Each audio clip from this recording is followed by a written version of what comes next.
La primera carta de Pablo a Timoteo. Pablo pasó muchos años viajando, empezando nuevas iglesias, y en esta misión desarrolló un gran equipo de colaboradores. Timoteo era uno de ellos.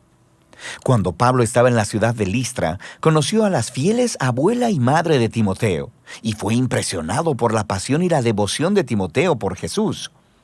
Así que Pablo lo discipuló por muchos años y eventualmente empezó a enviarlo en misiones a diferentes iglesias. De manera que cuando Pablo supo acerca de un grupo de líderes que se infiltraron en la influyente iglesia de Éfeso, estaban esparciendo enseñanzas incorrectas acerca de Jesús y lo que significa seguirle, él envió a Timoteo para confrontar a estos líderes y restaurar el orden en esta iglesia. Así que después de que Timoteo llegó, Pablo les envió esta carta para darle seguimiento a los efesios e instruir a Timoteo sobre cómo cumplir esta misión. Esta carta tiene un diseño realmente genial. Hay un encargo inicial y otro final a Timoteo, para que vaya y confronte a estos líderes y a su mala teología. Y estos encargos rodean dos grandes secciones centrales de la carta, que están llenas de instrucciones realmente prácticas acerca de los problemas a los que Timoteo se enfrentaba en la iglesia de los Efesios. Y finalmente, estas secciones están conectadas o concluyen con 3 poemas. Cada uno de ellos exalta al Jesús resucitado como el Rey del mundo. Profundicemos y verás cómo luce todo esto.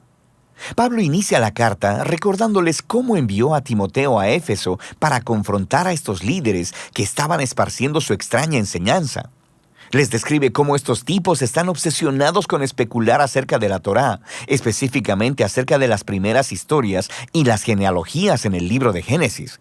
Y como veremos después, habían desarrollado toda clase de enseñanzas raras acerca de la comida, el matrimonio y el sexo, que no eran consistentes con las enseñanzas de Jesús o de los apóstoles. Pablo incluso nombra a algunas de estas personas, Himeneo y Alejandro, y describe cómo su enseñanza ha dividido a la iglesia y ha generado controversias. Y Pablo dice que esta es la primera señal clara de que su enseñanza está distorsionada.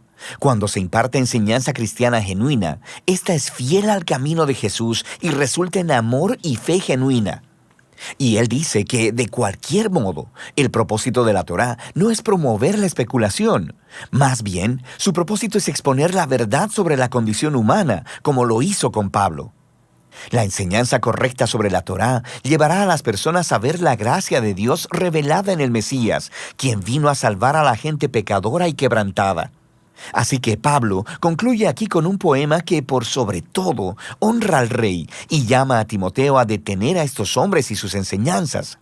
Y luego aborda temas muy específicos de esta iglesia, causados por los falsos maestros. Primeramente, llama a Timoteo a tener reuniones de oración regulares para orar por la paz y por los líderes gobernantes de Roma. Porque la paz en la tierra crea un contexto ideal para que los seguidores de Jesús sigan esparciendo el mensaje del Dios de paz, quien quiere que todas las personas sean salvas. El Dios que envió a Jesús como el único mediador para dar su vida en rescate por todos. En contraste con los falsos maestros, Pablo le recuerda a Timoteo que Dios quiere rescatar al mundo entero y orar hará que este propósito se mantenga presente en sus mentes. Pablo luego aborda problemas relacionados con hombres y mujeres que estaban siendo influenciados por estos líderes corruptos en Éfeso. Así que, primero, él pone un alto a un grupo de hombres que estaban siendo arrastrados a furiosas disputas teológicas que los falsos maestros iniciaban. Les dice que estos tipos deben aprender cómo orar. Luego, confronta a un grupo de mujeres adineradas de la iglesia, quienes estaban comportándose en las reuniones dominicales de la iglesia como si fuera un desfile de modas. Se vestían tan lujosamente que avergonzaban a la mayoría de las demás personas, quienes no podían pagar ese tipo de guardarropa. Y no solo eso, sino que también algunas de estas mujeres estaban usurpando las posiciones de liderazgo en la iglesia y estaban propagando la mala teología de los maestros corruptos. Así que Pablo le pone un alto a estas mujeres. Él dice que ellas no deberían enseñar o dirigir en la iglesia, y luego continúa analizando la historia de Adán, Eva y la serpiente en Génesis capítulo 3. Ahora, esta es una de esas secciones de las cartas de Pablo que, como dijo Pedro, son un poco difícil de entender. Algunos piensan que Pablo está prohibiendo que las mujeres siempre enseñen o dirijan a los hombres en cualquier iglesia, y que sus comentarios acerca de Adán y Eva demuestran cómo Dios ha ordenado que solo los hombres pueden ser líderes en la iglesia. Hay otros que piensan que Pablo está prohibiendo que las mujeres tengan autoridad de liderazgo sobre los hombres en la iglesia. Pero una vez que hayan sido educadas, ellas pueden y deben enseñar como líderes en la iglesia bajo el liderazgo masculino. Y aún hay otros que piensan que Pablo solo está prohibiendo a estas mujeres específicas de Éfeso y que sus comentarios sobre Adán y Eva son una comparación sobre cómo estas mujeres han sido engañadas por los falsos maestros. Cualquiera que sea la perspectiva que adoptes, Pablo es claro al decir que estas mujeres efesias necesitaban ponerse bajo el liderazgo de Timoteo y tener una adecuada educación teológica. Y la meta es ayudarlas a crecer para que un día ellas puedan ser como las excelentes ministras que Pablo menciona en sus otras cartas, como Febe, Junias o Priscila. Pablo continúa abordando esta crisis de liderazgo y ordena a Timoteo a designar a un pequeño y saludable equipo de esposos y padres, quienes actuarán como ancianos o supervisores de la iglesia.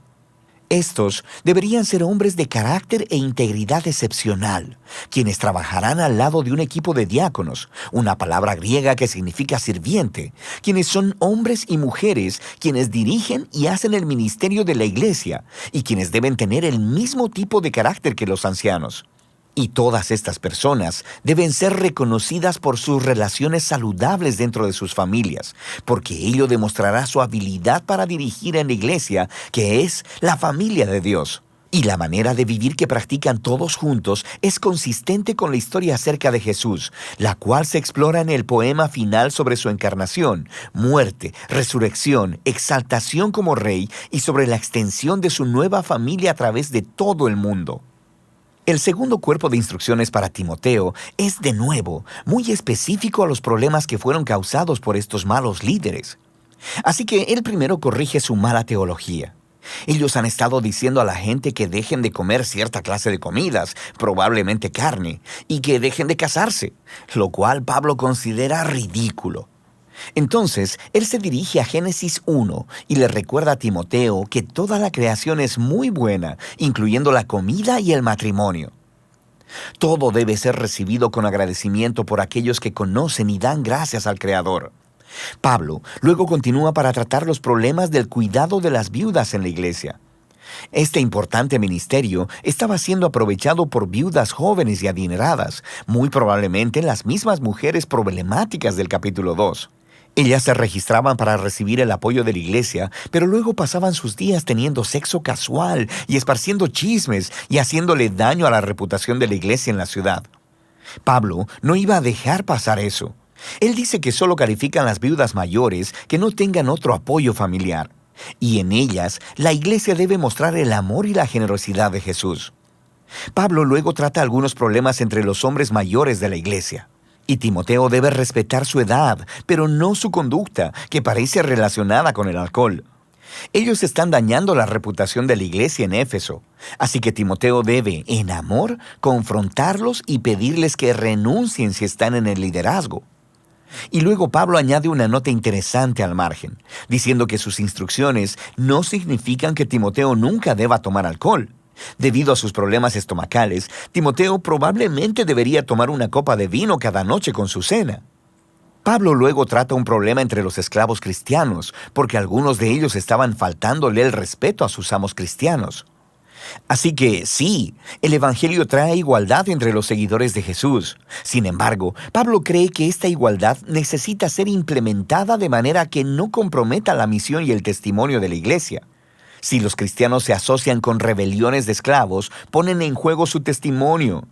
La transformación cristiana del hogar romano debía ser implementada estratégicamente para que sus vecinos pudieran ser persuadidos y no ahuyentados de esta nueva visión de la familia de Dios.